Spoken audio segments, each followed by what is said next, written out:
looking in the mirror. Do I look good? I got my extra bands on. I got my other shoes on. We need more dogs. We need more dogs. Welcome back to the latest and greatest episode of the Shave Up Plus podcast. Brought to you by Jayton May and Quentin Crisco. You can find me on Twitter at jmay56. You can find him on Twitter at ButkusStats. And today we bring to you the Super Bowl Propapalooza. How are you doing? Where's that sound? Yes, sir. That's what we live for, man. That's what we live for. This is the show. This is the time. I think in the 3 years that we've done this, I think I'm up like 37 units on Super Bowl. Dude, we've I crushed usually it every year. Week. I mean, there's so much value to be found in Super Bowl props. Well, I mean, even aside from the props, last year we were all in on the Chiefs. And, yeah, that helped. I mean, and we won that 10 different ways. You know, we covered ourselves to make sure that we had our backs covered in a lot of different ways. And we won a bunch of them. And the Tampa Super Bowl, I had Gronk 2 touchdowns. I think I had Brady 3 plus passing touchdowns. I think I had the under in that game, and I had the Chiefs a bunch of different ways, but between Gronk and the under and Brady, I killed it. Wait, so is this our 4th Super Bowl then? The 3rd? We had the Tampa Super Bowl. We had last year's Super Bowl and this year. We had the Rams one too, didn't we? Because the model had that one, like the final score on the money in that one. Might have had the Rams one. No, we didn't have the Rams Super Bowl. No, because I was still living in Sweetwater then. Huh. Okay. Maybe I just had the model and I didn't. Wait, no.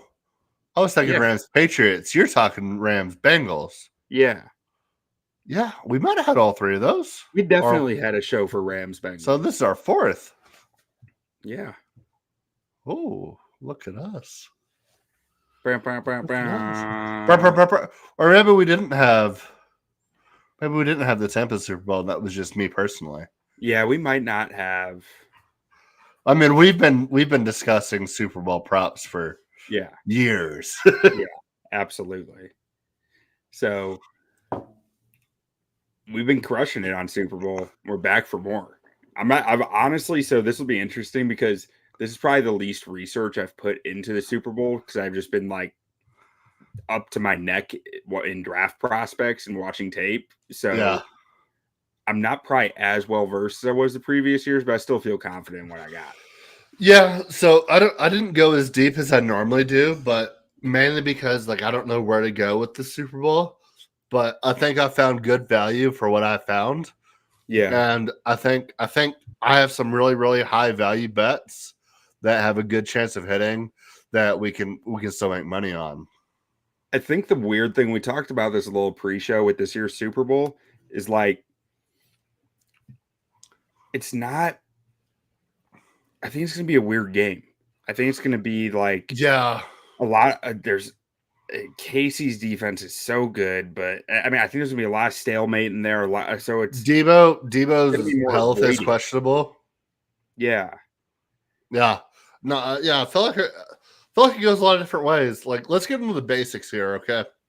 So we'll just jump right into it. The basics I have 3 basics. I have first quarter over 9 points at -110. I have over 47.5 for the game, and I have Kansas City +2. I feel like those 3 are all pretty good bets. I think this game goes over in an untraditional way. Like, I just feel like these coaches being so offensive minded are going to find ways to score points, but that doesn't necessarily mean an offensive explosion at the same time. Yeah, I think so. Historically, first half of Super Bowls are low scoring, right? Yeah, I think that's what I'm saying in first quarter. I'm trusting opening drive scripts here. Yeah, opening drive, and I think that's fair. But so historically, first halves are low scoring because that's when everybody is fired up, the jitters are fully there, and everything is like, this is the pinnacle of what you play for. That favors defense. It just does. That doesn't favor timing and rhythm. That favors chaos, and that favors defense. So I got the first half under. I think it was. Let me see what the number I got that at was. I wanted to take first half under, but I'm like, I couldn't convince myself to take first quarter over with first half under. Yeah.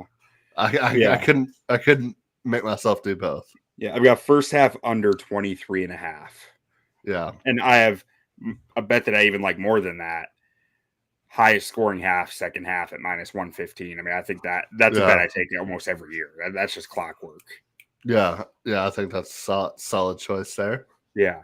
And I have about 10 units on Chiefs money line. 10. Let's go. I am getting.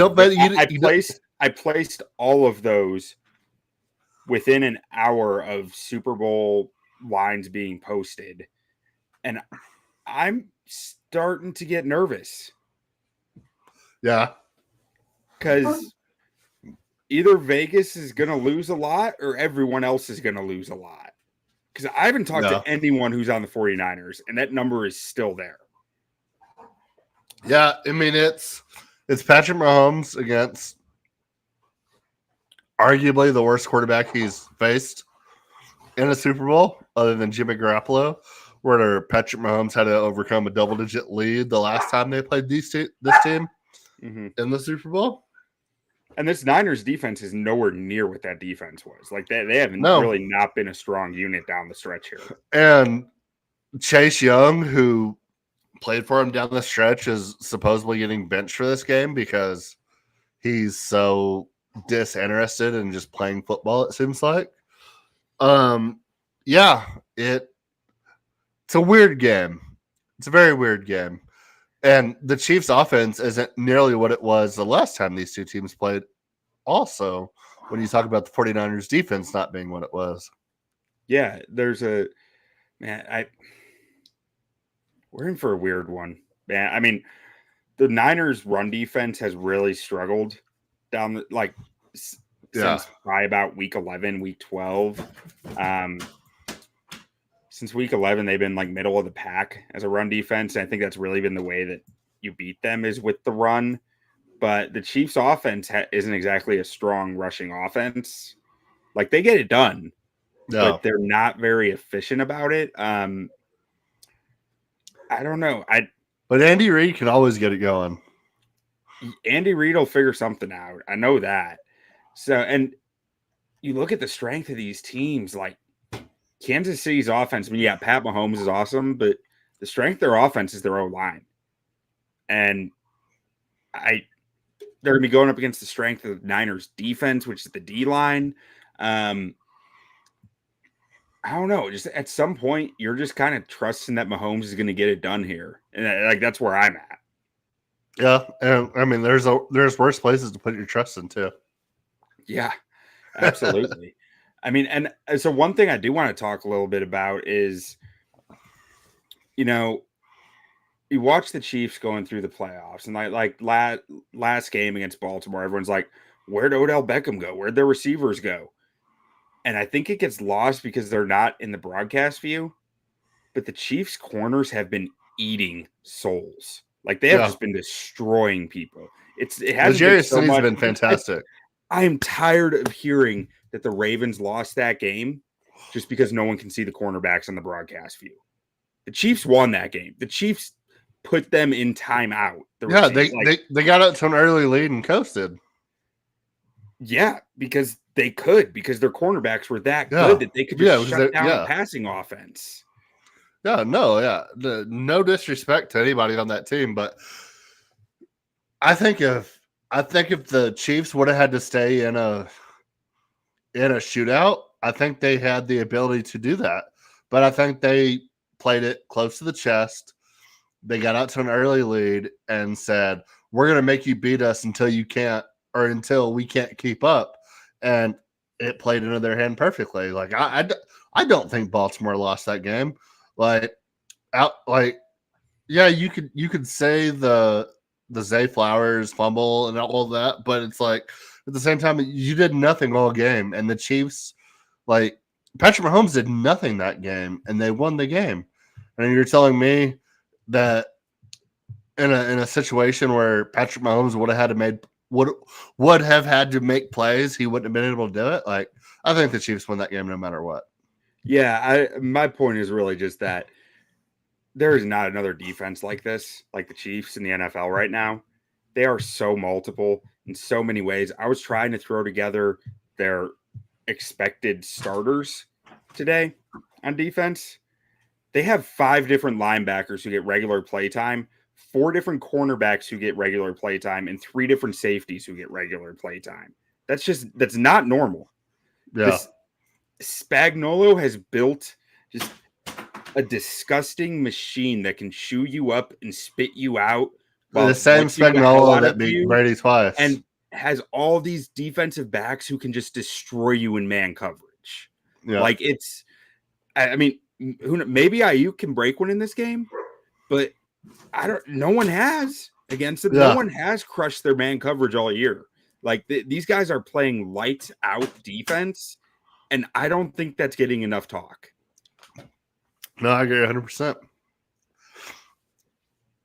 So, yeah, I mean, I am really interested to see how the matchup goes with, because Debo and Ayuk is nothing to raise your nose to. That's a good receiver room, but Debo's got to be 100%. What makes or breaks this game? Does Debo play the whole game? If he does, I mean, I assume he's going to be all like. I mean, I don't think he's missing snaps in the Super Bowl. Let me put it that way. Yeah, but he's had a lingering injury all year. I mean, it only takes 1 or 2 snaps to lose that at the same time.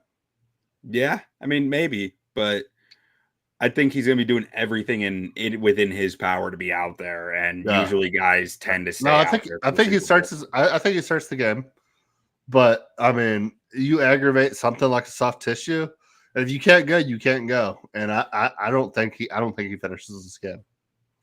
Yeah, maybe. I don't know. I tend to look at like Terrell Owens playing on a broken foot and stuff in the Super Bowl. Like, it's just a little different, I think, for the Super Bowl. Yeah, it might be. But what do you have for as far as like just basic units, over unders, quarters, halves, stuff like that? I think that's all I got. The highest scoring half, the second half, and the first half under 23.5. Let's see. Yeah, that's all I got for basics, and just Chiefs money line, which I'm getting I don't know what Vegas knows that I don't, but it's making me nervous. Yeah, so we can move on to the next value chart, in my opinion. This is first touchdown scorer. I have 4 players here. I have 2 players from each team. I have Clyde Edwards-Helaire, first touchdown scorer, at plus 3,300. I just think this is ridiculous value. They're acting like they don't use Clyde Edwards-Helaire at all. I mean, is that just for KC or for game? For game. Yeah. And this value seems like they just don't use this guy at all. They use him probably a little bit over a third of the time, probably around 40% whenever it comes to packages for Clyde Edwards-Helaire. And at plus 3,300, one of the lowest odds for first touchdown scorer, I just think the value is outrageous for his usage rate. Like, they do use this guy. So I think at plus 3,300, that's great value. Next up, I have Rashee Rice at plus 900, kind of for the same reason. I mean, he's their second best weapon behind Travis Kelce, and they'll have reasons to get him a touchdown. So I like him at plus 900. And then for the 49ers side, I have Ayuk and Kittle, two of their best playmakers, but I mean, there's playmakers all over that 49ers team. But Ayuk at plus 1,100 and Kittle at plus 950 was almost too good to pass up, with CMC and Debo both being like well below like plus 450, plus 350. I think Ayuk and Kittle are just as likely to score first touchdown if it's the 49ers as CMC and Debo are. And if you're getting double the value for them, I'm going to take them. So those are my 4. And if I hit one of those, I'm up. So here's I bet the logic behind the odds being so much stronger for CMC and Debo are in Shanahan. If you get within the 10. Yeah, and Shanahan is not looking very trustworthy of Brock Purdy right now to throw the football in the red zone. Yeah, so he probably wants to keep it on the ground. But I mean, all 4 of these are basically assuming that you don't score within the 10-yard line. Yeah, that makes sense. And So, I do think this is a game to go hit up the George Kittle and the CMC props. Because I was just saying, you don't mess with these Chiefs cornerbacks, man. yeah. Go to the guys who are not facing the cornerbacks every down. Like that I think that's where the money is on the overs in this game. Yeah. But yeah, as far as first touchdown props go, I mean, you're basically betting against Pacheco, Kelsey, and CMC not to get the first touchdown here. Yeah. And as long as one of those 3 don't get it, you're most likely going to hit, and it's gonna pay out about 3-1, considering everything else you've bet with it. So I got CEH, Rashee Rice, Ayuk, and Kittle for that. So yeah, I think there's value there. Absolutely. Yeah. First touchdown has never really been something that I dove into much, but I definitely think there's value there. Yeah. And then what else do you got? Anything crazy? Because everything else I have is I have a couple of anytime touchdowns. I have some player props and some game props, but nothing too crazy. I've got mostly over-unders on player props. And then I got Noah Gray anytime touchdown. Okay. Which I think that was plus 900 or something. Yeah. That just seems like they're going to be all over Kelsey. Fred Warner is going to be blanketing him in the red zone, I imagine. Not that that's going to stop it, but that's going to create opportunities for Reed to dial something up for Noah Gray, I think. And let's see. I think that's all I got. Yeah, that's all I got for anytime touchdown. I have a few MVP bets, and the rest are over-unders. Okay. So my next one, I have Travis Kelce and Christian McCaffrey, both to have at least 2 touchdowns. It pays plus 1,200. I just think these are the 2 most the 2 biggest weapons in the game for their quarterbacks. And CMC can get it both on the ground and in the passing game. With Travis Kelce, I mean, he's the number 1 target of Patrick Mahomes. And so when you're giving me the 2 best offensive players in the game, if it's a shootout, both of them having at least 2 touchdowns at plus 1,200. I just think the value is good there. Yeah, I think that there's a good chance that both guys do get that. So I mean, yeah. So I'm taking that at plus 1,200.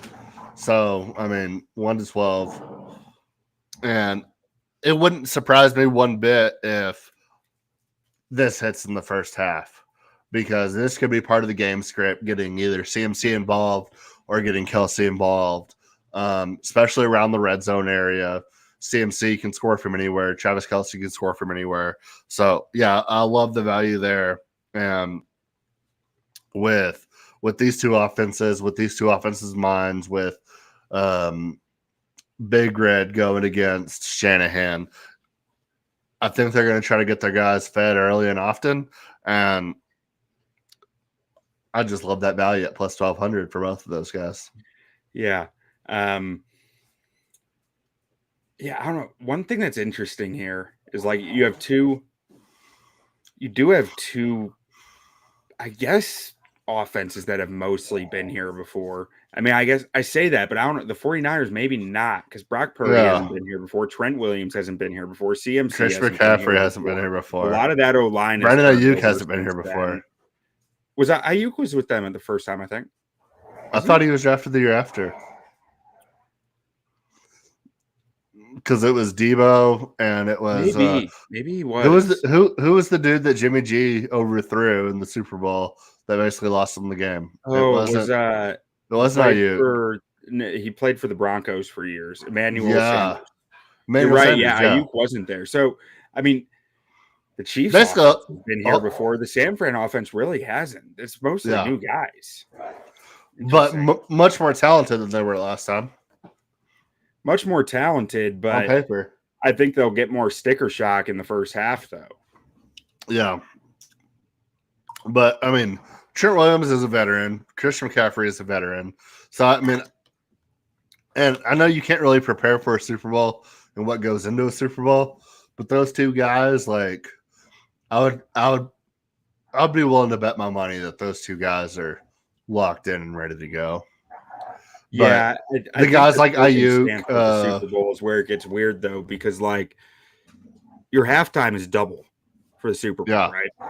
And that's a huge factor. Teams come out flat in the second half too, a lot of the times, and the more experienced team tends to do better with that as far as like Super Bowl experience. Yeah, it's gonna be very strange. And 49ers have not looked good in these playoffs whatsoever. Mm-hmm. They should have lost both of their games. That actually brings me up to one thing that I forgot to mention previously. I pulled the numbers on this because I've been harping on this for a few years now. The last 20 Super Bowls. Can you guess the record of the team with the more difficult strength of schedule to get there? Wait, what are you asking? Can you guess the record, the Super Bowl record of the team in the Super Bowl that had the lower strength of schedule? No, the more difficult strength of schedule.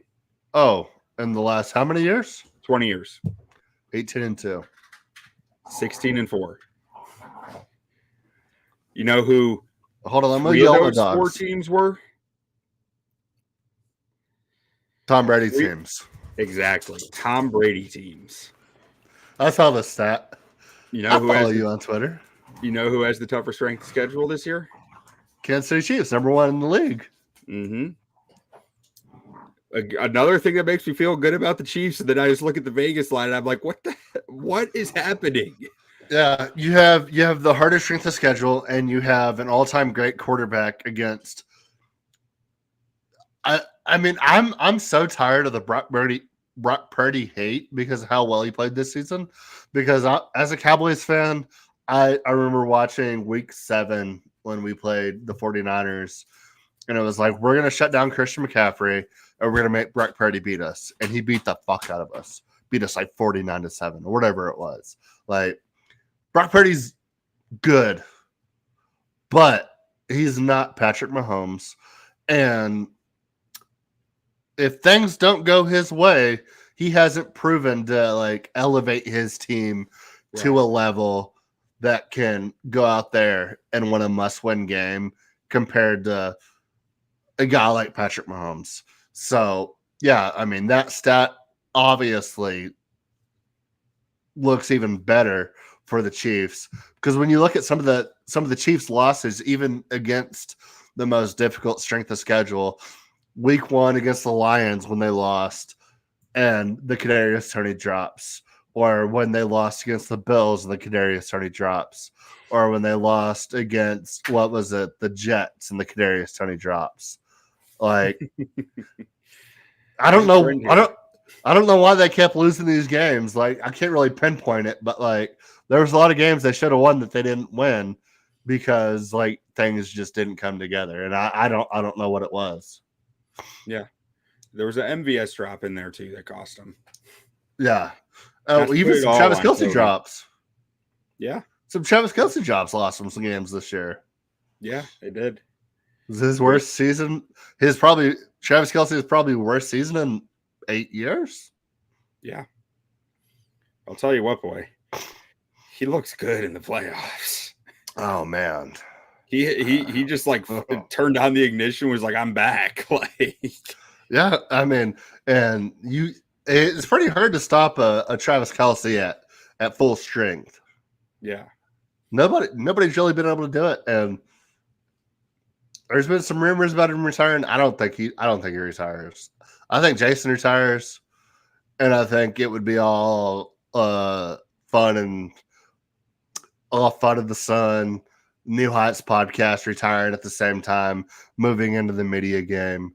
But I think Jason Kelce's done. I mean, I think not done in the sense that he can't play anymore, just done with the fact of life, 3 kids, a good wife. I mean, Travis, I mean, he's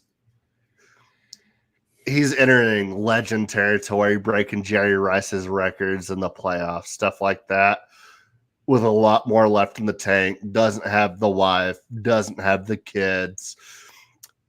I think Travis Kelce plays a couple more years. As great as it would be in like 4 or 5 years, first ballot Hall of Famers, to see them go into the Hall of Fame together, because they're both Hall of Fame guys. They're both top 3 at their position all time. As incredible as that would be, I don't see a guy like Travis Kelce walking away from the game like that. Maybe he does have that much love for his brother as we think, to where they could do it together. But I think even Jason Kelce would tell him, like, you can't walk away right now. Like, there's no way. Yeah, honestly, the thought hadn't even crossed my mind, and then I just heard some rumblings around Mobile last week about There's it. a lot of rumblings about it. I was like, wait, is that a thing? Is that expected? And so now I'm curious to see what happens. I could see either happening just based on what's been out there. I think the story of them walking away together would be all time, but I think it would in a drunken back porch meeting between the two of them. It's 2 brothers that grew up together, that their only dream was to get to this point. Like, they've both won Super Bowls. They're both all pros. They're both first ballot Hall of Famers, and they're just drinking beer together. And then the older brother being like, you can't walk away from this game. I'm walking away from this game because I have a family, because I have this. It's hard for me to get out of bed. You're breaking Jerry Rice's records every time you catch a ball. Like, you can't walk away from this right now. And I think that's what it's going to end up being. And I think Travis Kelce sticks around for about 2 to 3 more years. We'll see. I mean, I'm not big on speculating what I think will happen or not. You know, but there is a Travis Kelce really retirement prop on the board. Is there? Plus 1,600 for him to retire? To announce retirement after the Super Bowl. What's after the Super Bowl? I think it that sounds like a guaranteed winner to me. He will announce his retirement after this Super Bowl, whether it be 3 years down the road or like 3 days down the road. I think it's at the Super Bowl, actually. I think is the prop. Okay. But I don't think he'll do it either way at the Super Bowl, but it's definitely a prop. Yeah. I don't know. We'll see what happens. I wouldn't bet that. Let me just put it that way. I don't think he's going to outshine his teammates on it, you know. No way. Not especially with how close him and Pat are. Like, if it was a Brock Purdy as his quarterback, maybe he does it. But he ain't doing that to Pat. Ain't no way. Yeah. Now, since we're on Kelce, I mean, I might as well throw out my Kelce props here. I have a Kelce prop as well. So I got over 70.5 yards. Same. I think that's just money. And then Kelce MVP. If he is retiring, he's going to catch 2 touchdowns plus, well over 100 yards. He might just win MVP. See, I couldn't get on the MVP train. Is MVP still fan voted? So I was about to ask you the same question, because the Swifties, it'll happen. Yeah. If they take fan vote into account, that was win. Like plus 900 or something. Like, yeah. If it's fan voted still with the Swifties, it's going to happen if the Chiefs win. Yeah. I 100% agree, and that's why I stayed away from the fan vote because I'm like, I think as far as just players, I think Isaiah Pacheco is the best value for MVP in this game. Not necessarily I don't think Isaiah Pacheco will win. I think it'll be Pat Mahomes, but I think Pat Mahomes is like plus 115, and that's just not good enough value to bet. Yeah. But yeah, I mean, if fan vote comes in any consideration whatsoever, it's got to be Travis Kelce. I have Travis Kelce over 70.5 yards as well. I mean, I just think in the biggest game of the year, he's going to get 70.5. And I wouldn't be surprised if that's in the first half. I mean, honestly, the reason it's lower is probably just Fred Warner, which I think is valid. But I mean, But we're also talking about an all-time great. Yeah, he's just been.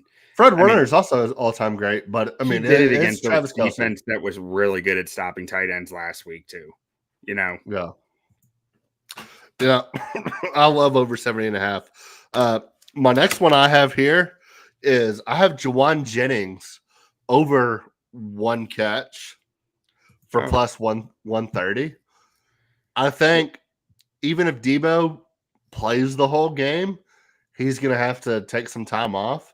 And Juwan Jennings has been that safety blanket for Brock Purdy every time that Debo's had to come out of the game. And you're telling me I only have to get 2 catches out of him? He could get 1 catch with Debo on the field and then only has to get 1 more after that for plus 130. I just think it's great value as being the number 3 wide receiver on that team. And you're giving me plus 130 for over a catch. I love it. It's over 1 catch? Over 1.5. Okay. I mean, I like it. It just comes back to the receivers have struggled against this KC defense, but I mean, you're talking 2 catches. I think there's value there. Absolutely. Back on the Kelce thing. Interesting. I just looked this up. When these two teams faced in the Super Bowl in 2019, he had 6 catches for 43 yards. So Fred Warner played a game. That was Tyreek Hill was there though. That's true. Tyreek Hill was, but Fred Warner still played a game. But Travis Kelce is also very maniacal and revengeful and remembers these types of things to where he won't talk about it, but he probably has studied the game so much where he remembers everything that Fred Warner did. And maybe Fred Warner did the same, but it's like maybe instead of like cutting right at the 5-yard line, I cut right at the 3.5. Yeah. And just the littlest minute of details, I think he gets there. Oh, I'm not. Every bet has pros and cons, right? Yeah. I'm just trying to give the full picture here. Yeah. No, I mean I trust it. So yeah, I trust Kelce to get open. I love Fred Warner. I think Fred Warner's awesome, but yeah, I trust Kelce to be able to get open here. And if he doesn't, it's going to be Noah Gray. And you talk about it all the time. Like Noah Gray is always the cash cow in these types of games. Yeah. Because Andy Reid, and Travis Kelce is also like a type of guy that's like willing to play the decoy for somebody else. As long as it's beneficial. So Noah Gray might be your cash cow here if you think Warner is going to shut down Kelce. Hey, you want to talk sicko cash cow? It's the Justin Watson anytime touchdown. Always has been, always will be. Every big game for Kansas City. That was Kadarius Toney last year. Watson has 2 to 3 plays dialed up for a touchdown, and I swear to God, they're always within an inch of hitting, whether it's like just a pass interference happened or gets stopped at the 1 or like something. It never hits. But one of these days it's going to. It's gonna hit. Yes, sir. It is the most sick. Like it's probably like plus 1,600 or something. But it happens a few times a year, and like in these big games, the play is always dialed up. Absolutely. So next up, I have a defensive prop. I have Chris Jones over 1.5 sacks. Chris Jones has just been on a tear this entire season. He's probably about to go sign another contract somewhere else for another team. He's basically hit every incentive in his very highly incentive-ridden deal that he has for this season. I think he gets 2 sacks this game. I would even be willing to sprinkle like Chris Jones like MVP for this game. I think he's going to absolutely blow up against that Niners interior defensive line or interior offensive line. I love Chris Jones in this game, and over 1.5 sacks at plus 750. Love that number. Yeah, plus 750. You're getting the return. The juice is there. I will say Brock Purdy has taken 3 sacks in the last 2 games. He hasn't faced Chris Jones either. He hasn't faced Chris Jones. It's a whole different beast. I mean, I'm personally not a big believer in San Fran's O-line. Like their interior is pretty weak, honestly. It's really just the Trent Williams show on their O-line, and the other guys, it's like take them or leave them kind of Are thing. you like George Karlaftis? Anytime sack? George Karlaftis anytime sack, I think it was like plus 350. I might like it. I need to dig into it deeper, to be honest. George Karlaftis has been incredible in this postseason. Yeah, he's been playing really good football. But I almost like the interior guys. I know that they're just going to attack Aaron Banks and Brendel with Chris Jones. They are going at those two with Chris Jones, and they're going to bring them out on the edge against McKivitz. Like they're going to use them all over the line where they think the matchup dictates them best. And Chris Jones is their chess piece. Like that's, I do like that bet for over 1.5. I don't know if it hits, but at plus 750, you got enough juice that I feel fine about it. Now, man, where I get concerned with it is Shanahan protects this O-line like crazy, and he doesn't trust Purdy a lot. So they have to be down for most of the second half, I think, for this to hit. I think he gets an early sack and a late sack. I think that's where my logic comes in. I think he gets a sack early in the game, and then I think Kansas City can get a double-digit lead, late third, early fourth. He can get a second one. That's where my logic comes in. I can see it. I can see that. Talking me into it. Let's see. I don't have any defensive ones. But I only have one more. I only have one more. Then I have a kind of Hail Mary one. Okay, well, I got 6 left. So I'll reel off my 2 Mahomes or 3 Mahomes bets, and then I have a Mahomes bet as well. Okay.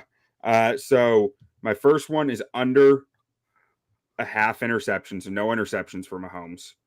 Okay. I mean, it's pretty much even money, maybe like minus 120 or something. But I mean, the guy hasn't been making any turnover-worthy plays for like the last 2 playoff seasons of playoffs. So I feel like that's a pretty safe one. Mahomes MVP, just to make sure I get my Kelsey money back if he doesn't win it.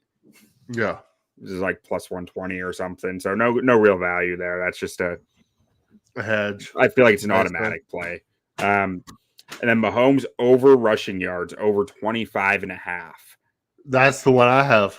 Yeah. Mahomes over 25.5 or 20.5, whatever he said. It's Mahomes doesn't run until it matters, and he gets those yards. So I love over rushing for Mahomes, and I feel like that number is pretty inflated. I actually didn't take it. My Mahomes that I have is under 38.5 pass attempts, just because I don't feel like they're going to have to throw the ball that much. I think Pacheco's going to have a good game. So I have under 38.5 at minus 110. I love that number. But, yeah, I mean, Mahomes rushing in the playoffs has been money because he doesn't run in the regular season. And future us next year, first, second, third round of the playoffs before the Super Bowl, always take Mahomes over on rushing, because I think in the first game where they played. Who'd they play week one or not week one? First round of the playoffs. Who was it? Browns played Texans. Steelers, was it? I thought it was They played the Steelers. Steelers. It was Miami. Miami. I think he had like 37 yards rushing, and his total was like 2.5. Yeah. Like always take Mahomes in the Mahomes. playoffs runs a lot more. I mean, and he's gone. So in 3 Super Bowl appearances, he had 29, 33, and 44. Yeah, I mean, yeah, he doesn't run regular season, but when the game's on the line, he'll tuck it and run it. Fat Pat gets it done, and that's a big number. I wasn't expecting the number to be that big. I didn't even see that number, but I still like that number. Yeah, I mean 25.5. I want to say it opened around 30, so it's come down. Yeah, I mean because he does run that much, but week one next year, whoever they play, let's say they play the Lions week one next year again, or somebody like that, I guarantee you his number is going to be like less than 5. Yeah, and I'll probably take the under. Like, speaking of which, I got Brock Purdy over 12.5 rush yards. Yeah, I like that too. He runs more than you think too. This kid's scrappy. He's scrappy. You got to leave it all out on the field. Put it all on the line. Brock Purdy's Yes, he's gonna have himself a nice little 10 to 15 yard scamper, and then another little 2 to 5 yard one, and he's gonna get over 12.5. Absolutely. Like, I mean, it's the Super Bowl, man. It is, yeah. He's gonna have chances to can't hold anything back here. That's what I was looking for. Can't hold anything back now. My last bet, I have yes to overtime at plus 1,400. So, sorry, just quick note. Last two playoff games this year for Purdy, 14 rush yards and 48. So he's gone over 12.5, both of them. No overtime, you said? Or yes overtime? Yes overtime at plus 1,400. Ooh, spicy. Yeah. Okay. What do you think that is? Like 12-12 going into overtime? 27-27. Okay. Interesting question. Does overtime count towards second half scoring? No. Not for the Bucks. That's bullshit. Yeah. I think it used to. Okay. Until the Patriots, I think they changed it. Patriots Falcons, actually. Oh, I think you're right. I think I hit that because it used to be. It used to be. Yeah. All right, and then I got 2 Christian McCaffrey plays, taking over 90.5 rushing yards. Basically, I just think there's value here. I think this number is going to go up the closer we get to the game with people taking the over. As I've said, I don't think Shanahan trusts Purdy a lot. I think he's going to lean heavily on McCaffrey in this game. And why wouldn't you? You're in the Super Bowl. Get the ball in your best football player's hands and try to make stuff happen. And especially with Kansas City's defense probably being more susceptible to the run than the pass, I think that you're going to see Christian McCaffrey get a lot of opportunities early in this game. And to that same point, lack of trust in Purdy, but maybe they need to throw because they might be down. I like his over on receiving yards, 33.5. That makes all the sense in the world to me. I love CMC props in this game. I'm avoiding the receivers because I really think Kansas City's cornerbacks are just making life hell on receivers right now. McCaffrey's going to see the targets. No, I agree with the McCaffrey things. McCaffrey might be the best player in this game, like bar none. Well, outside of Pat Mahomes. Yeah. Well, I think McCaffrey might be a better running back than Patrick Mahomes as quarterback, but it's very, very close. It is very close. That's a good question, but that is very close. Like, you take positional value out of it at that point because you're saying it's better at their job. Yeah. There's an argument. It's Trent Williams, it's Christian McCaffrey, it's Patrick Mahomes. I don't know what order it's in. 3 years ago, it would have been Trent Williams, bar none. 2 years ago, it would have been probably Christian McCaffrey, bar none. But today, it's extremely close. Yeah, it is. Chris Jones always had an argument in there too, but Aaron Donald stood in his way. Yeah. Yeah. I mean, if it wasn't for the Aaron Donald, I would put Chris Jones in there. Travis But Kelce? no, because I don't even know if Travis Kelce is the best tight end in this game. No? I mean, we've never seen Kittle with an elite. Kittle's obviously a better blocker. Yeah. That's unquestioned. Imagine Kelce with a Jared Goff. Like, look what Sam Laporta did this year. Sam Laporta was tight end 1 in fantasy. Wait, Imagine Kittle with that offense. I don't get your point here. Like, we've seen Kelce with Alex Smith. And he was good. He was pretty awesome. Yeah. But I mean, we never saw George Kittle with Alex Smith. We saw him with Jimmy G. I'll take Alex Smith over Jimmy G. Yeah. I mean, I don't know. Later years, Alex Smith gets so disrespected in later years. Alex Smith was so freaking good in Pat Mahomes' rookie year that people just don't realize how good he was because everybody just thinks about early years of Alex Smith with Vernon Davis and who is that coach? The Big Eyes coach, linebacker, Singletary. Yeah, just terrible run organization. People think about that Alex Smith. Alex Smith was pretty serviceable and a pretty good quarterback after all that for a good 8 years.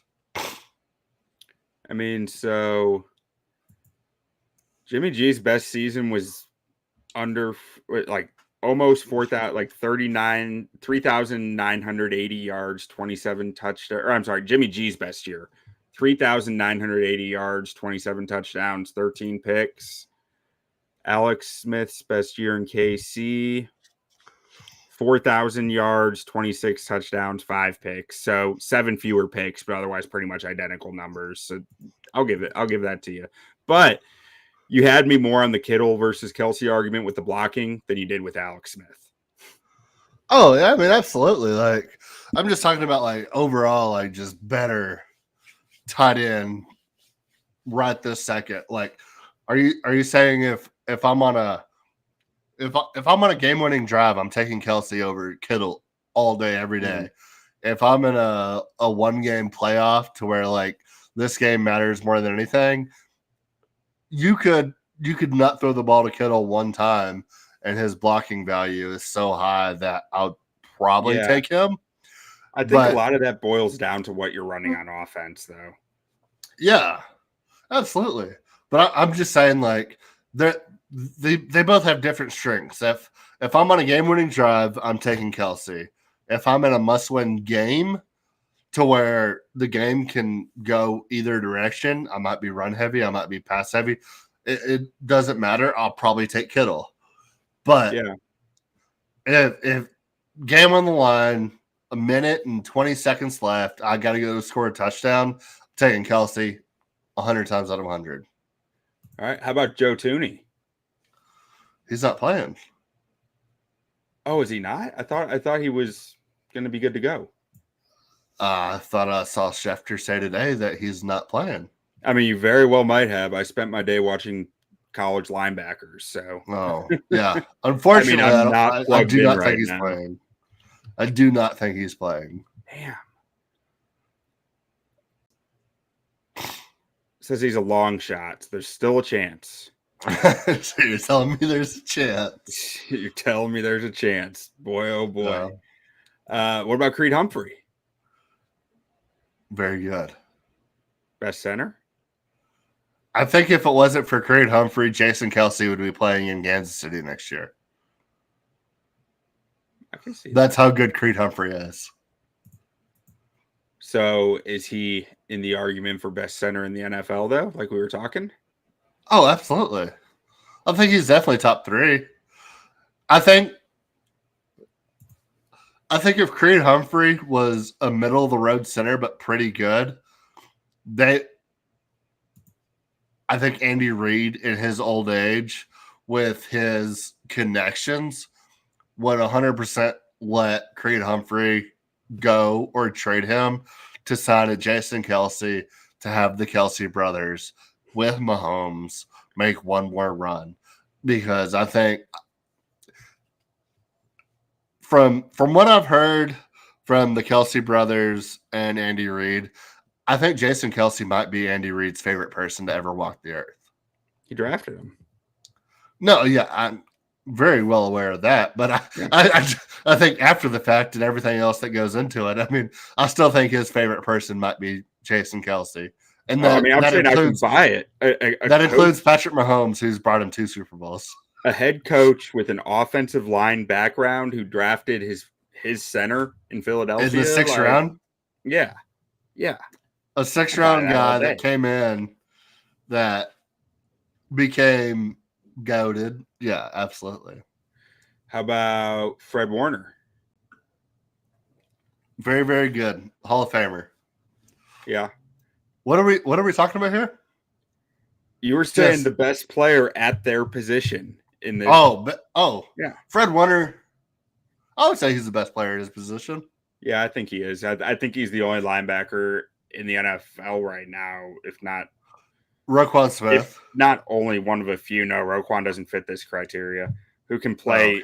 Who can play as a stack linebacker, or play as a more I'd put Fred versatile Warner at the best at defender what like he does. Roquan Smith. Like I think he can do either. Yeah, I'd put Fred Warner at the best at what he does. Yeah. What about Nick Bosa? No. Yeah, I think there's a few guys ahead. Top 10. I mean, underrated. Max Crosby is the best at that right now. I think he might be. Or I'm probably putting Myles Garrett ahead of him, but yeah, multiple people. Guy who's probably not, but doesn't get near enough recognition because he's closer than anyone wants to realize is Trent McDuffie. Isaiah Pacheco. I like Trent McDuffie too. Trent McDuffie is so freaking good, man. Dude balls. I think that covers it. I mean, Ayuk, I don't think he's in that tier. Like, okay, I love me some hold on. Brandon Ayuk. As far as if we're going to consider him a number 2 receiver, and assuming that he signs with a team this offseason that has an established number 1, where do you rank him among number 2 wide receivers in the league? I think it's number 1, bar none. Yeah, I don't know if I don't know if he's number 2 on this team. No, I don't either. But assuming let's say he goes. Let's say the Bengals lose T. Higgins. He goes and plays the 2 to Jamar Chase, or goes to Dallas, plays the 2 to CD, goes to Chicago, plays the 2 to DJ Moore, goes to. I mean, he goes to Chicago. He's probably the number 1. Razor thin whether he's 1 or 2. And I love DJ Moore, but Brandon Ayuk, 2 number 1 receivers. His value this offseason is off the chart. I love Brandon Ayuk. I think he's incredible. I mean, in my opinion, if he can find himself in a situation to where he's not the clear 1, that offense is going to be probably the most deadly offense in the league. Yeah. Whether or not he's the 1 or he's the 1-1, if he can land in a spot to where he's either clearly the 2 or not much worse than the 1, they're going to have the best receiving core in the league because he is that good. Yeah. Because I think as a 1, he's 10 to 15 in the league. He's in the DJ Moore range to me. It's he's a 1, but he's not the 1, he's one. Not in the conversation as that is the best receiver. He's not a Diggs, he's not a Lamb, he's not a Chase, he's not a Jefferson. Yeah. He's not in that upper elite tier. But if he goes to a team to where he's the 2/1-1, like a Chicago, where it's him and DJ Moore, it's you don't really know who's the 1. it's gonna be the best wide receiver. And I would put him above Debo, but just the way San Fran operates, Debo's kind of the one. Debo's more valuable to San Fran, but Ayuk's more valuable to every other team in the NFL, I think. Exactly. That's the best way to put it. Yeah. It's the absolute best way to put it. I love Ayuk. I can't wait to see where he goes. I think, honestly, what's going to happen is that Cooper Kupp's going to retire, and it's going to be him and Puka Laduca next year in Los Angeles with Matt Stafford throwing the rock, and he's going to put up fucking insane numbers. Wait. The Rams have a first-round pick this year. They do. First one since Jared Goff. They do.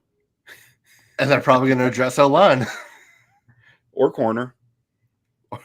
There's a lot they can address, but at the same time, they were good this year. So I don't know what the Rams are going to do. I've been running through mocks and where they're drafting. I think the O-line is going to be somewhat dried up, but there's going to be a ton of corner talent on the board. Yeah.